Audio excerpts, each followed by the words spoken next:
ত্রিপুরা প্রদেশ Congress OBC department এবং SC ডিপার্টমেন্টের পক্ষ থেকে আজকের আমাদের এই বিক্ষোভ কর্মসূচি।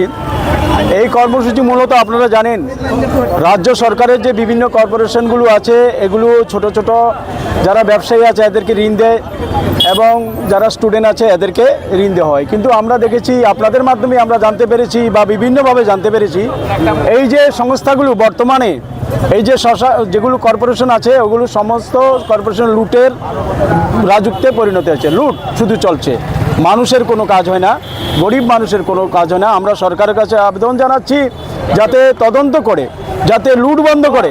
বর্তমান অবস্থাতে এমনিতেই যে স্টাইপেনের হার এবং যেভাবে ওরা ছোটোখাটো শ্রমিক কৃষকদের ঋণ দেয়, সেই ঋণের মাধ্যমে কিছু হয় না, সেটা বাড়িয়ে দিয়ে পাশাপাশি এদের সাথে যাতে সঠিকভাবে যাতে গরিব মানুষের সাথে ওবিসি এসসি অংশের মানুষের সাথে যাতে আমরা কাজ করে সরকার সঠিকভাবে ঋণের ব্যবস্থা করে, সেটা আমরা দাবি জানাচ্ছি আপনাদের মাধ্যমে। আমাদের পাশাপাশি দাবি হচ্ছে, আজকে আপনারা জানেন আমাদের সংবিধান অনুসারে এই ওবিসি অংশের মানুষের যে বিভিন্ন রাজ্যে একটা সংরক্ষণের ব্যবস্থা আছে। আমরা দাবি জানাচ্ছি আপনাদের মাধ্যমে যাতে করে সংবিধানের 31C এই ধারা মতে রাজ্য বিধানসভায় যাতে ওরা করে বিল পাস করে নেয়, সেই বিলের মাধ্যমে ন্যূনতম সহমতের ভিত্তিতে যতদিন পর্যন্ত কাস্ট সেন্সাস না হচ্ছে তার আগ পর্যন্ত যাতে একটা বিল পাস করে নেয়। সেই বিলকে মহামান্য রাষ্ট্রপতি যদি স্বাক্ষর করেন তাহলে সেটাকে চ্যালেঞ্জ করা যায় না।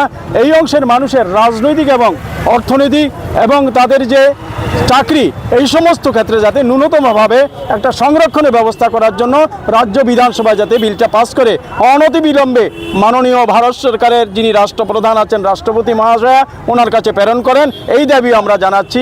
এটা আমাদের একটা বড় দাবি, কারণ আমাদের ভারতবর্ষের আমাদের জননেতা রাহুলজির বক্তব্য হচ্ছে যে এই যে কাস্ট সেন্সাস, যে কাস্ট সেন্সাসের মাধ্যমে জনগণের প্রকৃত সংখ্যা, বিভিন্ন সম্প্রদায়ের প্রকৃত সংখ্যা, সেটা নির্ণয়ের মধ্য দিয়ে যাতে করে এদের যে সংরক্ষণ, এই সম্প্রদায়ের সংরক্ষণ যাতে ওই কাস্ট সেন্সাসকে কার্যকর করা হয় এবং কাস্ট সেন্সাস করে তার ভিত্তিতে যাতে পরবর্তীকালে সংবিধান সংশোধনের মাধ্যমে যাতে করে এই সম্প্রদায়গুলিতে যার যতটুকু জাতি আছে, যার ততটুকু হিস্সা তার ততটুকু পাবে, এইভাবে যাতে করা হয়, এটাই আমাদের বক্তব্য। সেটা আপনাদের মাধ্যমে আমরা এই রাজ্য সরকারকে জানাচ্ছি অবিলম্বে যাতে ওই বিধানসভাতে ওই বিলটা পাস করায়। সবাই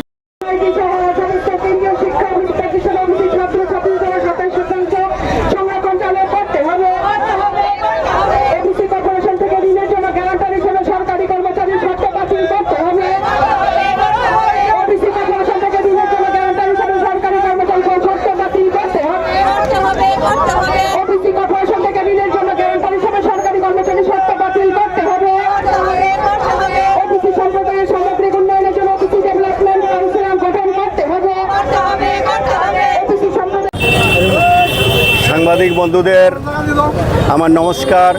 আপনাদের মাধ্যমে রাজ্যের জনগণ এবং সরকারকে আমরা অবহিত করছি, রাজ্যের তফসিল অংশের মানুষ এবং পশ্চাৎপদ ওবিসি অংশের মানুষ আজকে কিভাবে নিপীড়িত এবং নিঃশেষিত। তাদের এই 7 বৎসরের রাজত্বে আজকে ত্রিপুরার বুকে একটা অরাজকতা চলে আসছে। সমাজের এবং রাজ্যের এবং ভারত সরকারের যে সুযোগ সুবিধাগুলি আছে তফসিল জাতি এবং তফসিল উপজাতিদের, সেই তফসিল উপজাতি এবং তফসিল আপনার পশ্চাৎপদ জাতি ওবিসি জাতিদের যে সুযোগ সুবিধাগুলি আছে, সেই সুযোগ সুবিধা থেকে আজকে আমরা সম্পূর্ণভাবে বঞ্চিত।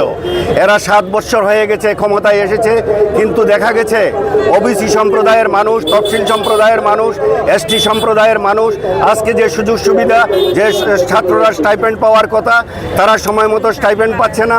ওনারা বলেছিল রেগার মজুরি 500 টাকা, রেগার মজুরি 340 টাকা করবে, সেই রেগার মজুরি ওরা 340 টাকা করেনি। 200 দিনের কাজের সুযোগ সুবিধা দেবে, সেটাও করেনি। তারপরে অনিয়মিত কর্মচারীদের নিয়মিত করবে, সেটাও করেনি। 10,323কে পুনর্বহাল করবে, সেটাও করেনি। সেই সব বিভিন্ন বিষয় নিয়ে আজকে ওবিসি সম্প্রদায় এবং আমরা তফসিল সম্প্রদায়ের মানুষ সর্বমোট 11 দফা দাবি নিয়ে এসসি কর্পোরেশন এবং ওবিসি কর্পোরেশনের সামনে আমরা একটা বিক্ষোভ সমাবেশের আয়োজন করেছি। সেই বিক্ষোভ সমাবেশ আমাদের এখান থেকেই এখন শুরু হচ্ছে। আগামী দিন আমাদের এই যে দাবি দেওয়া, সেই দাবি দেওয়াগুলি যদি ওনারা না মানেন তাহলে বৃহত্তর আন্দোলনে আমরা আগামী দিন যেতে বাধ্য হব।